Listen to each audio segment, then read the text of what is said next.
Dating apps have become the new norm, with love sometimes just being a swipe away.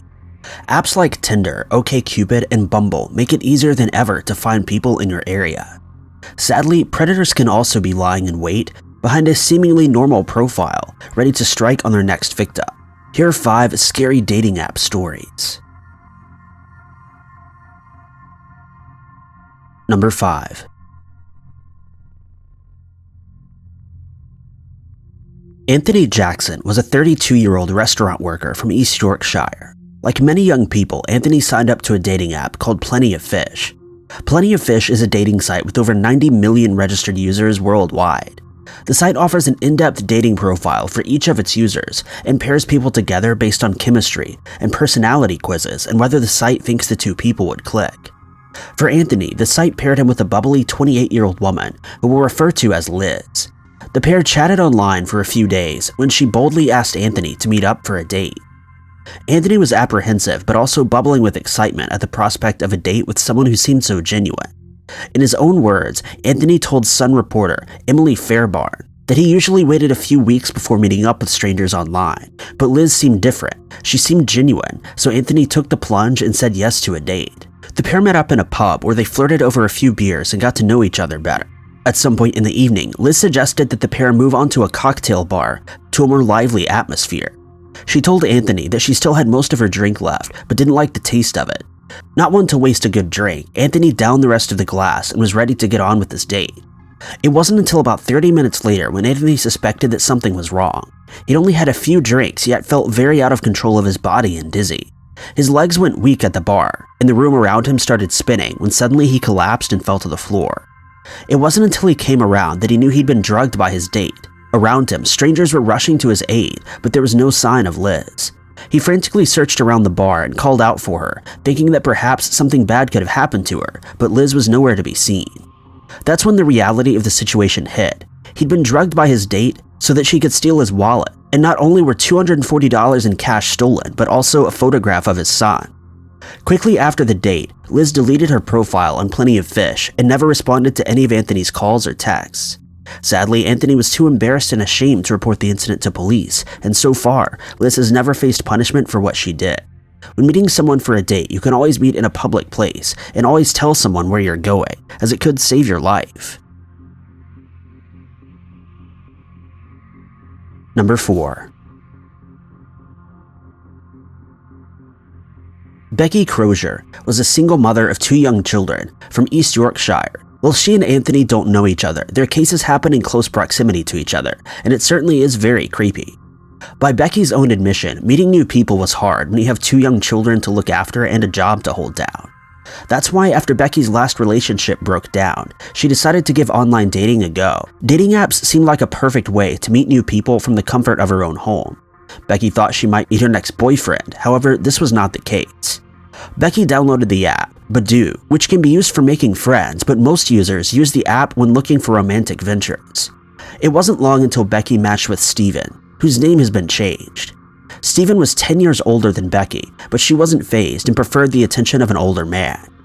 The pair chatted back and forth. At first, they were just friends, but soon it developed into something more. Completely out of the blue one day, Steven announced that he was on his way to Bridlington and would like to meet her. Becky seemed cautious and shocked, but agreed. Surely one drink couldn't hurt, could it? The first evening went well, and the awkwardness soon dissipated. The pair shared drinks, exchanged jokes, and even shared a kiss. Sadly for Becky, that's when things took a dark turn. Shortly after this meeting, Becky became inundated with messages from Steven, asking when he could see her again. She made it very clear that she was busy with her children and work, but that didn't deter Steven in his mission to see her. Even though he lived over an hour away in Hull, Steven would regularly travel to Bridlington and walk around the town center hoping to bump into Becky. The stalking didn't stop there.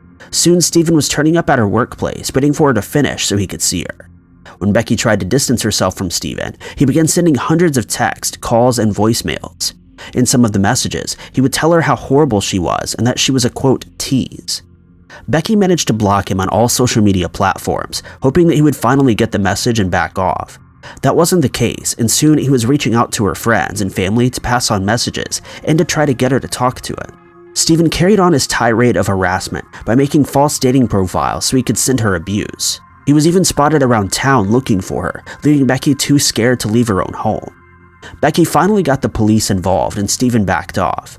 In her own words, Becky said, "I'm thankful I never gave him my home address, as things could have ended much worse for me."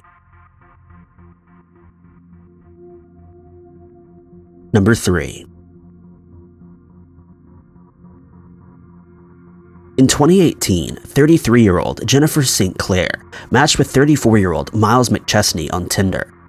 The pair soon hit it off and chatted constantly through text and social media. Jennifer and Miles soon decided to meet up for a date and planned to go bar hopping in Delray, Florida. Little did Jennifer know that Miles had just been released from Northern New York prison only a week prior. Miles had been serving time for illegal possession of a firearm by a felon. At around 2 a.m. on Friday, December 7, 2018, the pair got onto Miles' motorbike to head home after their exciting date. According to court documents, at some point along the journey, Jennifer fell off the back of the bike and ended up in the middle of the I-95. It appears that both Jennifer and Miles were under the influence of alcohol and were not suitable to be riding a motorbike. Just south of Atlantic Boulevard, in Pompano Beach, is where Jennifer allegedly fell off the back of the motorbike, and many think it wasn't an accident at all. According to the Miami Herald, Jennifer had been run over as many as 9 times. Random drivers hit her body in the middle of the road, with only a few opting to stop and help her. Within hours of the tragic incident, Miles had appointed himself an attorney and would only cooperate with police if he was granted immunity from any charges. Jennifer's death was listed as a traffic homicide, and witnesses have testified that on the night of the incident, they saw a man with a motorbike matching the description of Miles standing over Jennifer's body before riding off, offering the woman no assistance. Miles McChesney's cousin, Bill Young, was also present during the date that evening. The two couples were riding close by when Bill discovered that Jennifer was no longer on the back of his bike. In a panic, Bill pulled over and dialed 911 to get police and an ambulance to the scene as soon as possible. As soon as Miles approached Bill's stationary bike, he screamed down the phone to the 911 operator, "Here he is, forget it," and terminated the call. Defense lawyers for Miles claim that Jennifer is the one responsible for her untimely death. One of them was quoted as saying, "Sadly, she didn't get a taxi." So far, Miles has not been charged with any crimes, and the case is currently ongoing, pending an outcome. Number 2. 25-year-old French native Mina ElHuari was actively looking for love and was excited at the thought of having a boyfriend. Mina had been using various online dating apps with little to no success. That was until she met Alex. We'll be referring to the perpetrator as Alex throughout the episode, even though he's never been publicly named. Alex was from Morocco and charmed Mina into visiting him in Morocco. On May 19, 2014, Mina took the 3-hour flight from France to Morocco and booked herself a 5-star hotel room and prepared for the break ahead of her. On the evening of May 19th, Mina freshened up and headed out to meet the man she'd been talking to every day for the past few months. Things were about to take a very dark turn though, and instead of her happily ever after, she would end up dead. According to Alex, Mina suddenly collapsed. Medical reports state that Mina had undiagnosed diabetes and slipped into a diabetic coma. Alex thought that Mina had inexplicably dropped dead and spiraled into a panicking frenzy on what to do. Instead of calling for emergency services, Alex instead buried her in a shallow grave where over the course of a few hours, she slowly suffocated to death. After her family hadn't heard from her in a few days, Moroccan authorities were alerted and an official missing persons report was filed. Soon, a large-scale search was launched in the hopes of finding Mina alive and well. Her friends and family thought she'd simply gotten lost in the country that she'd never visited before. However, the truth was much darker. Within a few days, police managed to track down Alex and discovered the gruesome shallow grave on his property. Alex confessed to the crime and was charged with involuntary manslaughter.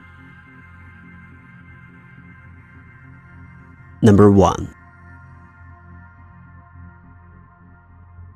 Mark Twitchell was a budding Canadian filmmaker whose main interest was making amateur horror films in his studio garage located in South Edmonton, Canada. His set that was made to look like a 90s horror B-movie was hiding a very dark secret.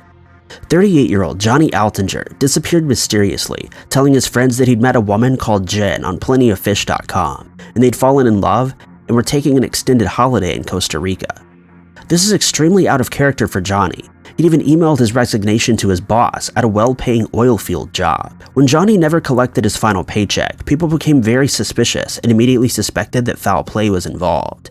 If he was on holiday, surely he would need the money to fund the trip. as well as to cover his bills at home.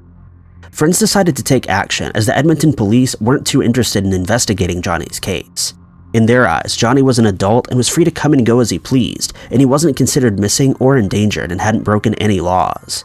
That's when friends broke into his apartment, and much to their surprise, his passport was still in his apartment. Along with that was a pile of unwashed dishes and all of his clothes. There wasn't a single piece of clothing or a suitcase missing. If he really was away on holiday, he would have needed all of those things, so where was he? Following new developments, the Edmonton police finally launched a homicide investigation. Their investigation soon led them down a path toward none other than Mark Twitchell. It turned out that Mark posed as Jen and lured Johnny to his garage on the promise of a romantic evening. When Johnny entered the garage, Mark bludgeoned him, restraining him and stabbing him to death with a butcher knife. During his trial, evidence came to light that Twitchell had written a book called SK Confessions, where SK stood for serial killer. Twitchell himself claimed that SK stood for Stephen King. The opening paragraph reads, "This story is based on true events. The names and events were slightly altered to protect the guilty. This story is my progression into becoming a serial killer."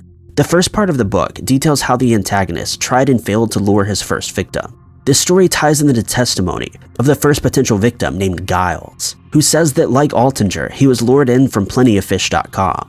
When he arrived at the garage, Twitchell attacked him with a baton, but luckily he was able to escape. Twitchell admitted that he had killed and dismembered Johnny Altinger and disposed of his body in an Edmonton sewer. He also claims that it was an act of self-defense, and the details in the SK Confessions were simply sensationalized to sell more copies. On April 12, 2011, Twitchell was convicted of first-degree murder of 38-year-old Johnny Altinger.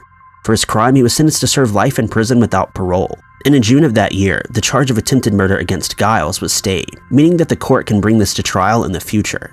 Mark Twitchell was obsessed with the fictional drama Dexter, and he thought that he would be able to emulate the main character. In the process, an innocent man lost his life, and another now has to live with the trauma inflicted on him by Twitchell. Twitchell has launched several appeals, none of which have been successful. He's likely to remain in prison for the rest of his life. Thank you guys so much for watching. If you like this video, be sure to click that like button. Also, don't forget to subscribe and click that notification bell to keep up to date with all of our future uploads. But I've been Ty Knotts, and I'll catch you guys in the next video.